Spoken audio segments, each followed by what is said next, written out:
Why is life so unfair?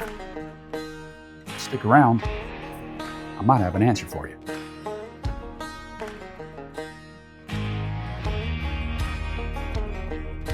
Well, good morning, good afternoon, good evening, wherever in the world you are. My name is Anthony Baker, and this is the Humble Word Program. It is so awesome that you are here today, and I honestly do pray, that this program, whenever you're watching it, what I'm about to share with you will be what God means for you at this very moment, for such a time as this. God is outside of time. God sees everything at once, past, present, and future. And so I know that what I'm doing now, He can use to help somebody now, 10 years from now, however long the internet lasts, however long we're here, And so, but for you watching, this is meant for you. And I pray that it is a blessing and an encouragement to you. And I hope that it answers some questions. Why is life so unfair? Well, that's what we're going to be looking at right now. And I will not give you everything in this episode. So make sure you follow up with the next episode coming out in the next day or so. It's a question, why is life so unfair? It's a question that has been asked longer than any of us have been around. As a matter of fact, it's so common that it's in the Bible. Did you know that? Would you believe that there are people in the Bible? I mean, we're talking about prophets. We're talking about men of God, ones that, wrote scripture, ones that God used in miraculous ways. Hey, they had their moments too. They looked around at the situations around them, their context. They looked at what was going on, and they had to, be honest with God and ask why. Because, we have an understanding of what is fair, do we not? And we'll look at this a little bit later in the next episode about how you determine, or what is the difference between something that is fair and unfair. What is the definition of fair? But believe it or not, there were people in the Bible like Job. I mean, that's a well-known one, who went through quote unquote hell on earth. I mean, he lost everything except his wife. And then, we're talking all of his children, all of his wealth, all of his possessions, and including his health. But he had no understanding as to why that was happening. And so he was really asking the question, why is this, happening? Why is this? This isn't fair. Matter of fact, in Job chapter 12, verse 6, he said, the tabernacles of robbers prosper, and they that provoke God are secure, into whose hand God bringeth abundantly. It's like, I'm going through all of this, and yet look at these other guys out there that don't even love God, and look at them. They're becoming wealthy. They're prospering. Why? How's that fair? Well, I understand that. And then David has asked, this question lots of times. You can go to different Psalms where he's asking a question like that or similar. And then there's Jeremiah. Jeremiah chapter 12, verse 1. I want to put this up on the screen for you and read along with me. Righteous art thou, O Lord, when I plead with thee, yet let me talk with thee of thy judgments. Wherefore doth the way of the wicked prosper? Wherefore are all they happy that deal very treacherously? Now, I know that's old King James English, but what is Jeremiah essentially saying? God, I know you're good. I know you are the righteous judge. I serve you and I want to obey you. You are righteous, Lord. And so I'm not going to question that. But I'm going to plead with you, Lord.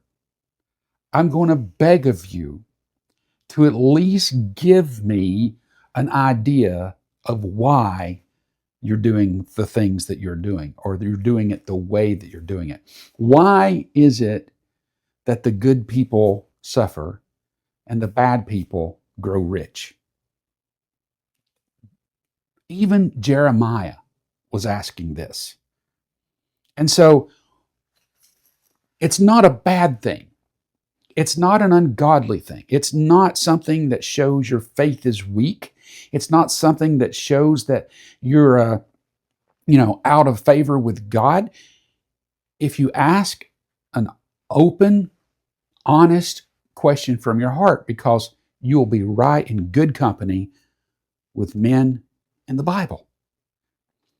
But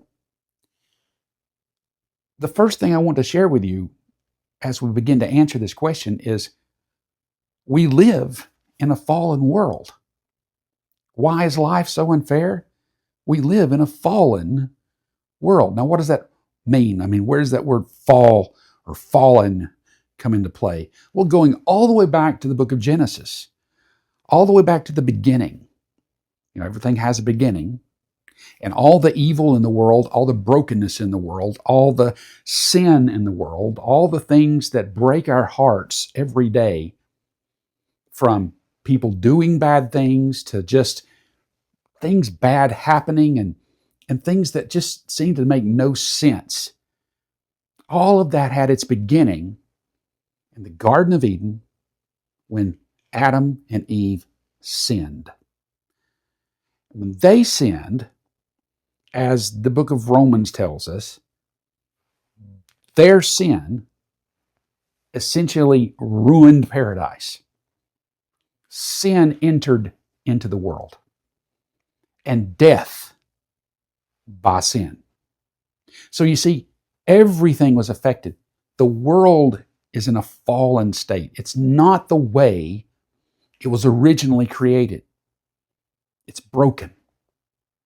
And one day it's going to be made new. But in that brokenness, as we live in it, as we walk in it, we experience that brokenness. We are faced with that brokenness all the time. We see it in other people, and we see it in ourselves. This consequence of sin, Romans 5:12, is passed on. We all sin now. Do you not think that there's consequences? Yes, there are. And there's consequences when other people sin too. Do you realize that sometimes the consequences of people's sin doesn't affect just them, but it affects innocent people? If you go back to David, King David, what happened when he numbered the people? God said, don't number the people. Don't go out and do a census. Don't count on your soldiers and your chariots and your horses. Count on me. Trust me to defend you. Don't trust in numbers. Don't trust in power, earthly power. Trust in me, David. But David listened to the devil, and he went out and numbered the people. And then what happened? God sent a death angel, an angel, to slay thousands with disease, a plague, until God told the angel, enough. And this was because of what David did. David had to witness his people, who had nothing to do with his decision as king, suffer. And the same thing happens in the world today. We have leaders that do things that cause other people to suffer. It's unfair, because during that, nothing's happening to them, is it? At least so it seems. And so we all sin, we all suffer, including the innocent.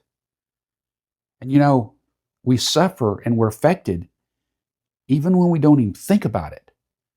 You realize there are laws that take away our freedom because there are those who will do bad.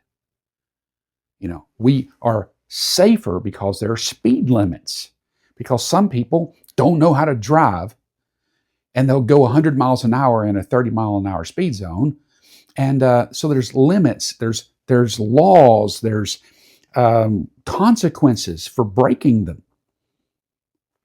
So there's car accidents, there's disease, and then there are things that people do to other people. Unfortunately, when we think about what's fair, so often we think what would be fair is two wrongs making a right. Because, in other words, something bad happens to me, I'm going to do something bad in return, and that's going to make it fair. When it was unfair, what happened to me in the first place? And what happens when you do something that you think is fair in return, making it right, but at the same time hurts somebody you didn't intend? Was that fair? You see, this brokenness that this world is in, it's really hard to do anything that does not have some sort of negative consequence unless it's all to the glory of God. It's because we're sinful humans in a sinful, fallen world. But how do we make sense of it? Is that the only thing? Is that the only takeaway? No. I'm going to give you some more in the next episode. And how do you determine what is fair? And we'll dig deeper and maybe come to a better answer here before too long. Well, God bless you. Thank you for watching. Thank you for joining in. I hope that the content, as I said, has been a blessing. If it has, consider liking this video and subscribing. And we'll see you in the next video very soon here on The Humble Word. God bless.